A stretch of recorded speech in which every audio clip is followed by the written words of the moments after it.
Haleluya, salam damai sejahtera. Bertemu lagi dalam perkongsian firman Tuhan. Dalam nama Tuhan Yesus, saya menyampaikan perkongsian ini. 5 fakta neraka mengerikan. Anda percaya neraka itu ada?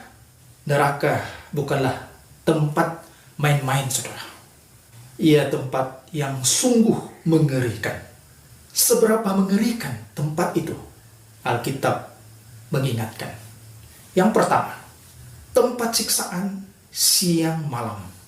Kitab Wahyu pasal 14 ayat 11. Maka asap api yang menyiksa mereka itu naik ke atas sampai selama-lamanya. Dan siang malam tidak henti-hentinya mereka disiksa. Yaitu mereka yang menyembah binatang serta patung itu. Dan barang siapa yang telah menerima tanda namanya. Saudara, jika ianya menyiksakan, artinya tangisan dan teriakan ada di situ. Jauh dari kedamaian dan sukacita. Dan yang kedua, ulatnya tidak akan mati dan apinya tidak akan padam. Markus pasal 9 ayat 44. Di tempat itu ulatnya tidak akan mati dan apinya tidak akan padam. Perkataan ini diucapkan oleh Yesus sendiri. Pasti bukan main-main atau untuk menakut-nakuti saja. Dengan memberikan ancaman yang mengerikan ini, yang menakutkan ini. Perkataan ini diulang sebanyak 3 kali di dalam ayat-ayat ini. Yang ketiga, tempat iblis dan konco-konconya berada di situ. Kitab Wahyu pasal 20 ayat 10. Dan iblis yang menyesatkan mereka dilemparkan ke dalam lautan api dan belerang, yaitu tempat binatang dan nabi palsu itu. Dan mereka disiksa siang malam sampai selama-lamanya. Melihat hantu saja pun takut, separuh mati. Apatah lagi melihat dan bersama dengan iblis dan roh-roh jahatnya di suatu tempat yang sama, yaitu neraka. Sukar sekali dibayangkan, saudara. Yang keempat, kegelapan yang paling dahsyat. 2 Petrus pasal 2 ayat 17. Guru-guru palsu itu adalah seperti mata air yang kering, seperti kabut yang dihalaukan taufan. Bagi mereka telah tersedia tempat dalam kegelapan yang paling dahsyat.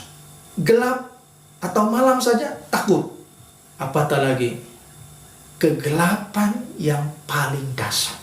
Yang kelima, ratap dan kertak gigi ada di sana.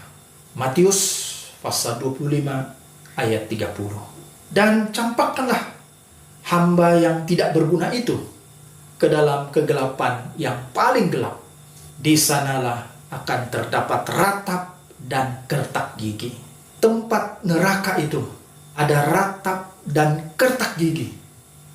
Ini menunjukkan sungguh tempat yang menyakitkan, menyiksakan. Siapa mau tempat seperti itu? Pastilah tidak ada. Tidak ada orang yang normal yang mau tempat seperti itu. Karena itu, saudara dan saudari, ambil peringatan dalam Injil Matius pasal 5 ayat 30. Dan jika tangan kananmu yang menyesatkan engkau, penggallah dan buanglah. Karena lebih baik bagimu jika satu dari anggota tubuhmu binasa daripada tubuhmu dengan utuh masuk ke neraka. Mengerikan sekali amaran dari Tuhan Yesus ini. Artinya, suatu tindakan yang radikal harus dilakukan untuk tidak disesatkan. Jika tangan kita membawa kita kepada dosa karena mencuri, melukai orang, membunuh, atau merampas, dan sebagainya, Janganlah dibiarkan, tetapi kawal dan kuasailah anggota-anggota tubuh kita ini sehabis sedaya mungkin. Jika tidak, kita akan binasa, dicampakkan ke dalam api neraka. Marilah kita terus berusaha dan berusaha sampai kita menjadi manusia yang dibaharui di dalam Tuhan. Tuhan Yesus membantu. Haleluya.